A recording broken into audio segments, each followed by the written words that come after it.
business values are fundamental to an organization's identity and operations. How business values can be defined? तो business values किसी organisation की identity और उसके operations के लिए फंडामेंटल होते हैं, है ना? तो इनको कैसे डिफाइन किया जा सकता है? चलिए आंसर देखते हैं। Business values are the core principles और standards that guide how a business operates. They represent what the business stands for and influence its culture and actions. हाँ, तो बिजनेस वैल्यूज वो कोर प्रिंसिपल्स या standards होते हैं जो guide करते हैं कि कोई बिजनेस कैसे ऑपरेट करता है। अच्छा। ये रिप्रेजेंट करते हैं कि बिजनेस असल में किस चीज के लिए स्टैंड करता है और ये इसकी कल्चर और एक्शंस को भी इन्फ्लुएंट करते हैं। एसेंशली आप कह सकते हैं कि ये वो कंपस है जो कंपनी के डिसीजंस को डायरेक्ट करता है, एक तरह से डायरेक्शन देता है, regardless of differences, and advises treating others as you would like to be treated. Ethics का वो कौन सा प्रिंसिपल है जो ये रिक्वायर करता है कि सबको इक्वल रिस्पेक्ट दी जाए, डिफरेंसेस चाहे जो भी हों, और ये भी एडवाइस करता है कि दूसरों के साथ वैसे ही ट्रीट करो जैसे आप चाहते हो कि आपके साथ किया जाए। कौन सा है वो? ये रहा answer, the dignity principle, which is a cornerstone of ethical business conduct. ये है डिग्निटी प्रिंसिपल, और ये एथिकल बिजनेस कंडक्ट का एक कॉर्नरस्टोन है, मतलब एक बुनियादी पत्थर। Dignity principle. हाँ, ये प्रिंसिपल जो है फंडामेंटल ह्यूमन वर्थ की इंपॉर्टेंस पर जोर देता है और वर्क प्लेस में रिस्पेक्ट का कल्चर फॉस्टर करता है। ये तो बहुत जरूरी है। बिल्कुल। अब हम अगला क्वेश्चन डिस्कस कर सकते हैं। Ethics serves as a foundational guide for human behaviour within a societal context. What is nature of ethics? Ethics एक फाउंडेशनल गाइड की तरह सर्व करता है ह्यूमन बिहेवियर के लिए, है ना, एक सोसाइटल कॉन्टेक्स्ट के अंदर। तो एथिक्स का नेचर क्या होता है, मतलब ये किस तरह का कॉन्सेप्ट है? चलिए आंसर देखते हैं। Ethics is a set of moral standards and values acceptable in a society that guides human behaviour and is prescriptive in nature, dealing with what ought to be done. Ethics basically एक set होता है moral standards और values का जो society में acceptable होते हैं, और ये ह्यूमन बिहेवियर को गाइड करता है। इसका नेचर प्रिस्क्रिप्टिव होता है। प्रिस्क्रिप्टिव मतलब ये बताता है कि क्या किया जाना चाहिए, ऑट टू बी डन। अच्छा, प्रिस्क्रिप्टिव मतलब ये सिर्फ डिस्क्राइब नहीं करता? नहीं, सिर्फ डिस्क्राइब नहीं करता कि लोग क्या करते हैं, बल्कि ये बताता है कि उन्हें क्या करना चाहिए। वो ऑट टू वाला एस्पेक्ट इंपॉर्टेंट है। समझ गई, ठीक है। चलिए अगले क्वेश्चन पे चलते हैं। Which principle of ethics states that a firm must be truthful in situations like publishing financials, filing tax returns, and marketing its products and services?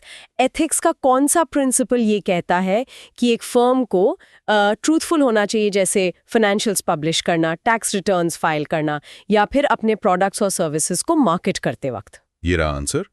Principle of honesty that builds trust with all stakeholders, from investors to customers. ये है principle of honesty, और ये बहुत जरूरी है क्योंकि ये trust build करता है सभी स्टेक होल्डर्स के साथ, इन्वेस्टर से लेके कस्टमर्स तक, सबके साथ। हाँ, ट्रस्ट तो फाउंडेशन है। बिल्कुल। ऑनेस्टी बिजनेस रिलेशनशिप्स की फाउंडेशन है। ये ट्रांसपेरेंसी और क्रेडिबिलिटी इंश्योर करती है। इसके बिना तो काम ही नहीं चल सकता। सही बात है। अब हम अगला क्वेश्चन डिस्कस कर सकते हैं। An organisational crisis typically unfolds in distinct stages, each requiring a different focus and set of actions from management.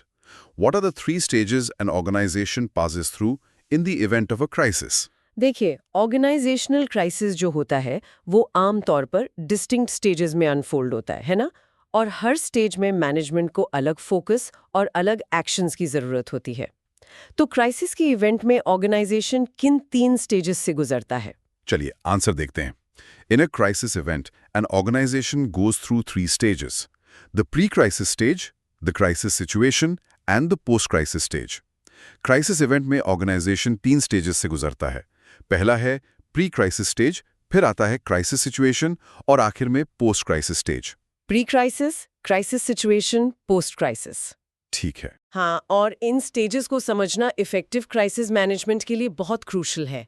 Preparation से लेकर रिकवरी तक सब इसी पर डिपेंड करता है। बिल्कुल। चलिए अगले क्वेश्चन पर चलते हैं।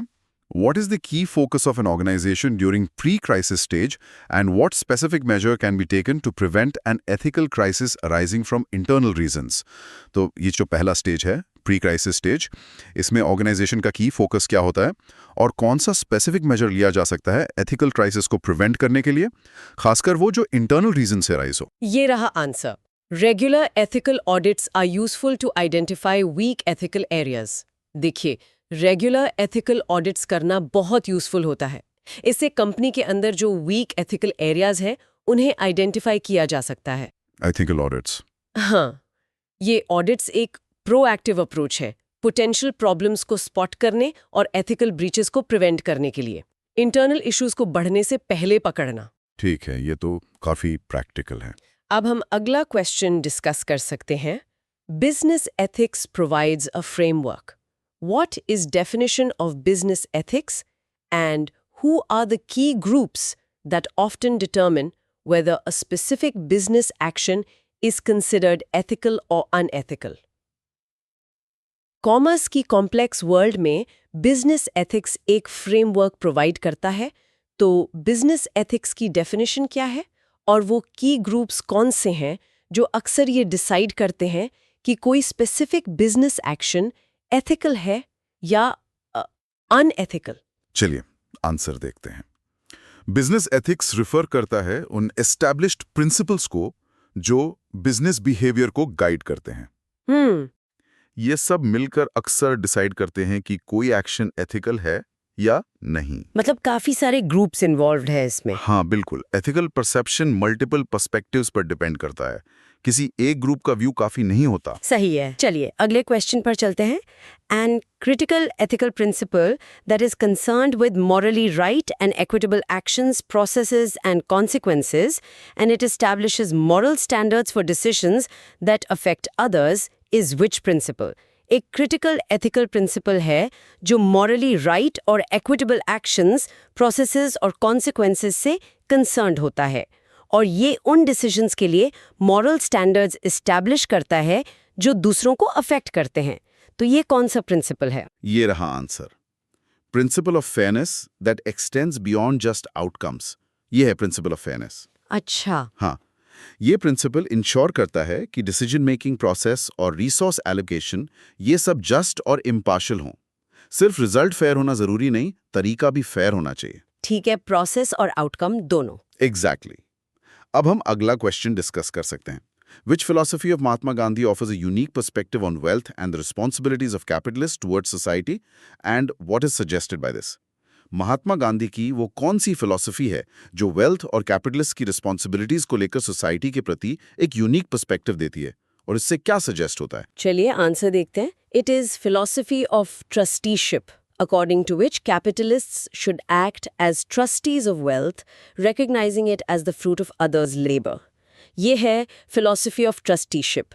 इसके अनुसार कैपिटलिस्ट्स को वेल्थ के ट्रस्टीज की तरह एक्ट करना चाहिए, मालिक की तरह नहीं। Trustees, interesting. हाँ, और उन्हें ये रिकग्नाइज करना चाहिए कि ये वेल्थ दूसरों की मेहनत का फल है, समाज का दिया हुआ है। और इसका मतलब क्या हुआ प्रैक्टिस में?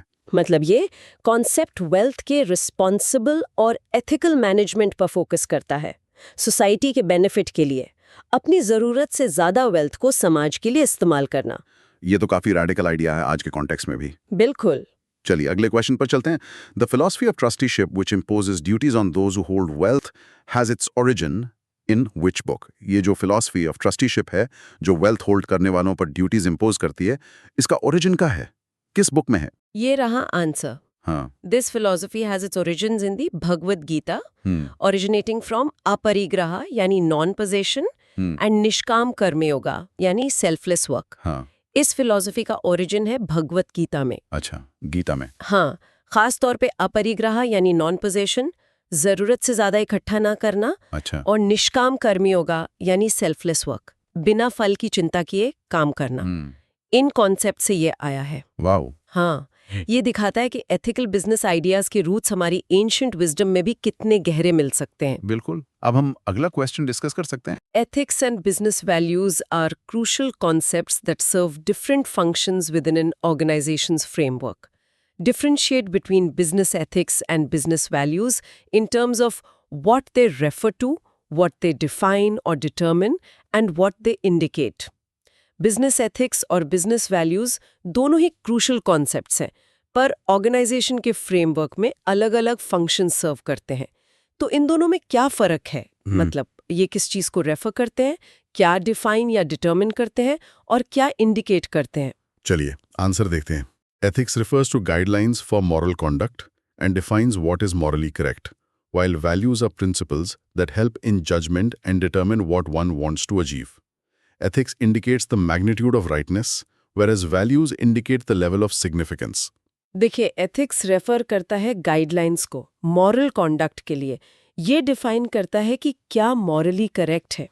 जबकि वैल्यूज वो प्रिंसिपल्स होते हैं जो जजमेंट में हेल्प करते हैं और ये डिटरमिन करते हैं कि कोई क्या अचीव करना चाहता है, मतलब क्या इंपॉर्टेंट है उसके लिए। अच्छा, तो एथिक्स सही क्या है और वैल्यूज इम्पोर्टेंट क्या है? हाँ, आप ऐसा कह सकते हैं।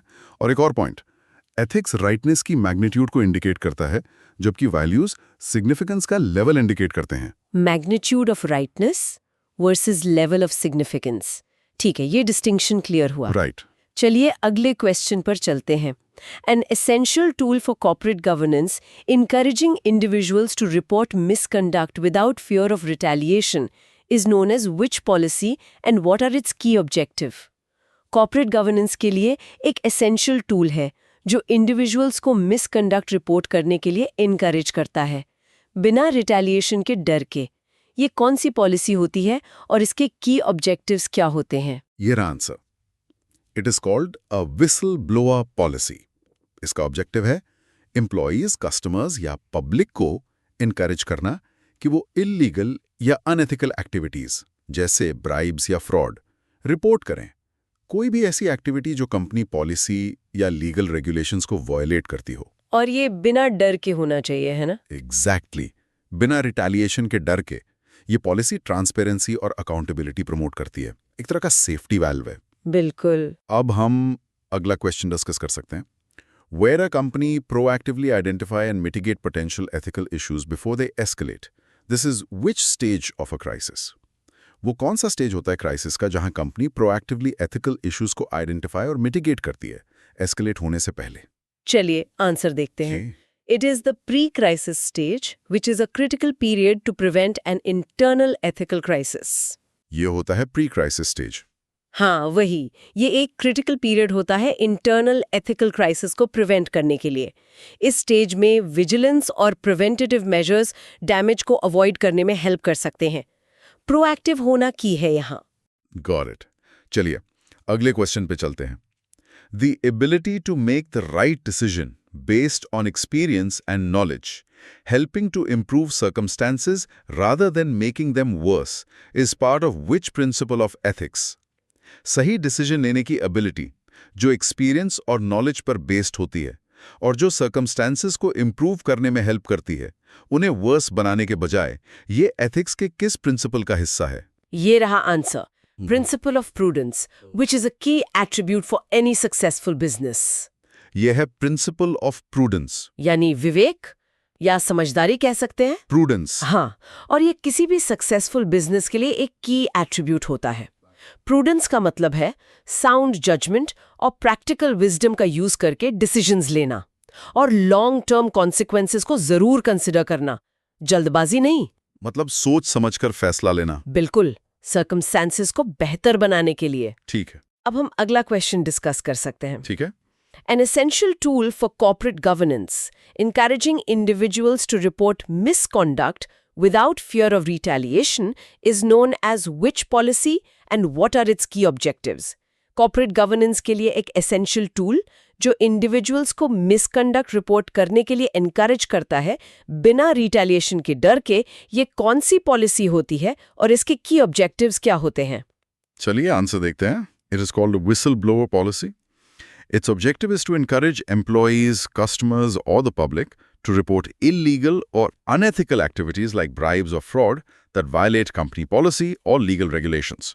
हाँ, ये क्वेश्चन पहले भी आया था, ये है whistleblower policy. हाँ, लगता है रिपीट हुआ है। हाँ, इसका ऑब्जेक्टिव वही है, एम्प्लॉयज, कस्टमर्स या पब्लिक को एनकरेज करना कि वो इलीगल या अनएथिकल एक्टिविटीज जैसे ब्राइब्स और फ्रॉड रिपोर्ट करें जो कंपनी पॉलिसी या लीगल रेगुलेशंस को वायलेट करते हैं। बेसिकली गलत काम को सामने लाना। एग्जैक्टली। और ये एथिकल कल्चर मेंटेन करने के लिए एक वाइटल मैकेनिज्म है। बिना इसके अकाउंटेबिलिटी मुश्किल है।